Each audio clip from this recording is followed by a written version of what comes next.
Hello আমার বন্ধুরা, কেমন আছেন আপনারা সবাই? আজকের এই ভিডিওতে রিংনেক প্যারট সম্পর্কে আমি A to Z ইনফরমেশন আপনাদের জানাবো, যাতে আপনারা রিংনেক প্যারট ব্রিডিং করাইতে পারেন, খুব সুন্দর করে রাখতে পারেন, লং লাইফ লিড করতে পারেন। প্রথমেই আসা যাক রিংনেক প্যারট খাঁচার সাইজ সম্পর্কে। সাধারণত internationally ringneck parrot 4 feet by 2 feet by 2 feet খাঁচায় পালন করা হয়। এটা সাধারণত রিংনেক প্যারটের স্ট্যান্ডার্ড কেস একজোড়া রিংনেক প্যারটের জন্য।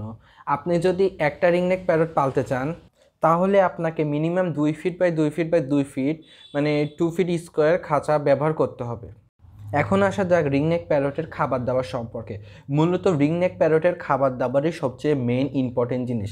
রিংনেক প্যারটের সিড মিক্সের মধ্যে সাধারণত সূর্যমুখীর বীজ, কুসুম ফুলের বীজ, বাদাম, ক্যানারি সিড, বিভিন্ন প্রজাতির মিলেট, তারপর চীনা কাউন, এইগুলো অবশ্যই রাখতে হবে। বিশেষ করে সূর্যমুখীর বীজ, বাদাম এগুলো আপনাকে দিতেই হবে, কারণ এগুলো একটু এক্সপেন্সিভ খাবার খায়। দেন যদি আমি সফট ফুডের উপর আসি, সফট ফুডের মধ্যে সাধারণত আপনাকে ভুট্টা ভেজানো বা নরম ভুট্টা যেটা পাওয়া যায় সেটা দিতে পারেন, ছোলা দিতে পারেন, বিভিন্ন ধরনের ডাউল দিতে পারেন। আর তাছাড়া রিংনেক প্যারটকে আপনাকে সবজি কিংবা ফল এই অবশ্যই দিতে হবে। ফলের মধ্যে আপনি পেয়ারা দিতে পারেন, বিভিন্ন ধরনের ফল দিতে পারেন। মূলত রিংনেক প্যারট সব ধরনের ফলই খায়। আর সবজির মধ্যেও রিংনেক প্যারট সব ধরনের সবজি খায়। রিংনেক প্যারট মূলত সবজি আর সফট ফুড যদি না দেন তাহলে রিংনেক প্যারট আপনার লং লাস্টিং করবে না। এখন আসা যাক রিংনেক প্যারট অ্যাডাল্ট হয় কত দিনে। সাধারণত রিংনেক প্যারট 2 বছরে অ্যাডাল্ট হয়। আর রিংনেক প্যারট ব্রিডিং করতে প্রায় 2.5 থেকে 3 বছর নেয়। 2 বছরে অনেক সময় ব্রিডিং করে থাকে।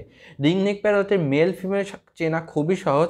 1 বছর প্লাস হলে মেল পাখির গলায় মালা আসে আর ফিমেল পাখির গলায় মালা আসে না। রিংনেক প্যারটকে আপনি কিভাবে জোড়া দিবেন? রিংনেক প্যারট জোড়া দেওয়া সবচেয়ে কঠিন কাজ, কারণ রিংনেক প্যারটের মধ্যে ফিমেলগুলা ডমিনেন্ট হয়। যদি আপনি ভালো ব্রিডিং করাতে চান তাহলে অবশ্যই রিংনেক প্যারটের পেয়ারটাকে বন্ডেড করতে হবে। এর জন্য কিছুটা টাইম নিতে হবে। আপনি 2 বছরেই এদেরকে পেয়ারিং করে দেবেন। ফার্স্ট সিজনে ব্রিড না করলে ইনশাল্লাহ 3 বছর যখন এদের বয়স হবে, অর্থাৎ সেকেন্ড সিজন, এই সিজনে ইনশাল্লাহ ওরা খুব ভালো ব্রিড করবে। এখন রিংনেক প্যারটের পেয়ারিং করার সবচেয়ে ভালো উপায় হলো রিংনেক প্যারট মেল এবং ফিমেলকে দুইটা আলাদা রাখবেন অনেক দিন, যাতে কেউ কারোকে না দেখতে পারে। আপনি যদি 4 ফিট বাই 2 ফিট 2 ফিট খাঁচা ইউজ করেন, তার মাঝখানে একটা পার্টিশন দিয়ে দিবেন।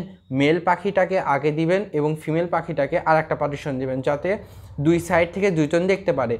যখন এদের পেয়ারিংয়ের সময় হবে দেখবেন ওরা বাইরে থেকে মেলটা ডাকাডাকি করতেছে, সুন্দর ব্রিডিং মুভমেন্ট দেখাবে মেলটা। আর ফিমেলটা যদি অ্যাকসেপ্ট করে তাকে কামড়াবে না। যখন দেখবেন বাকি পেয়ারিংয়ের জন্য খুব কাছাকাছি আছে তখন আপনি পার্টিশনটা খুলে দিবেন। পার্টিশনটা খুলে দিয়ে অবশ্যই অবজার্ভ করবেন যাতে পাখি দুটো মারামারি না করে। আর এই সময় ব্রিডিং সাপ্লিমেন্ট আপনি ইউজ করতে পারেন, যেমন ক্যালসিল্যাক্স, অপটিভিট, ফার্টিভিট, এইগুলো ইউজ করতে পারেন যাতে এদের ব্রিডিং টেন্ডেন্সিটা বাড়ে। রিংনেক প্যারটের বক্সের সাইজ সাধারণত আমরা উপর থেকে নিচে 12 ইঞ্চি, সাইডে 10 ইঞ্চি এবং সাইডে 10 ইঞ্চি এই সাইজের বক্স ইউজ করে থাকি। এর মধ্যে রিংনেক প্যারট খুব ভালোভাবে ব্রিড করতে পারে। আপনি চাইলে বক্স আরও বড় দিলে আরও ভালো। এখন আসা যাক রিংনেক প্যারটের ব্রিডিং সিজন। রিংনেক প্যারট সাধারণত অক্টোবর থেকে এপ্রিল পর্যন্ত ব্রিড করে থাকে এবং 3টা থেকে 6টা পর্যন্ত ডিম দিতে পারে। এভারেজে 3টা থেকে 5টা বাচ্চা পাওয়া সম্ভব। রিংনেক প্যারট অসাধারণ কথা বলতে পারে, যার ফলে এদের বাচ্চার ডিমান্ড অনেক। রিংনেক প্যারটের মধ্যে কয়েকটি মিউটেশন রয়েছে, যেমন গ্রিন মিউটেশন। এটা আমাদের বাংলাদেশি কিংবা ইন্ডিয়াতে অ্যাভেলেবল পাওয়া যায় নেচারে। তাছাড়া এর আরও কিছু মিউটেশন আছে, যেমন লুটিনো, গ্রে, সিলভার, তারপরে লেস উইন আছে, অফলাইন আছে, টার্কোইস আছে, পাইড আছে। এখন আসে যাক রিংনেক প্যারটের প্রাইস হিসাবে। আসলে রিংনেক প্যারটের প্রাইসটা একটু হাই হয়ে থাকে আর বিভিন্ন সময় ভ্যারি করে। আমাদের বাংলাদেশের প্রাইসটা অনেক ওঠানামা করে। সাধারণত দেখা যাচ্ছে একজোড়া রিংনেক প্যারট অ্যাডাল্ট প্রাইস 30,000 থেকে শুরু করে আপনার 50,000 টাকা পর্যন্ত নর্মাল রিংনেকগুলো পাওয়া যায়। এর মধ্যে বিভিন্ন মিউটেশন আছে। আর যদি আপনি হাই মিউটেশনে নিতে চান, লাখ টাকার উপরেও পাওয়া যায়। সাধারণত রিংনেক প্যারটের বেবি 10-12 হাজার টাকার মতো পার পিস সেল হয়ে থাকে এবং গ্রিনগুলোর বেবি একটু কম দামে সেল হয়ে থাকে। তাছাড়া রিংনেক প্যারট খুব সুন্দর কথা বলে, যার ফলে এদের টেম পাখির বাচ্চার ডিমান্ড অনেক বেশি। তো গাইস, আজকের ভিডিও ছিল এই পর্যন্ত। যারা চ্যানেলটি সাবস্ক্রাইব করেনি তারা অবশ্যই সাবস্ক্রাইব করবেন। আসসালামু আলাইকুম।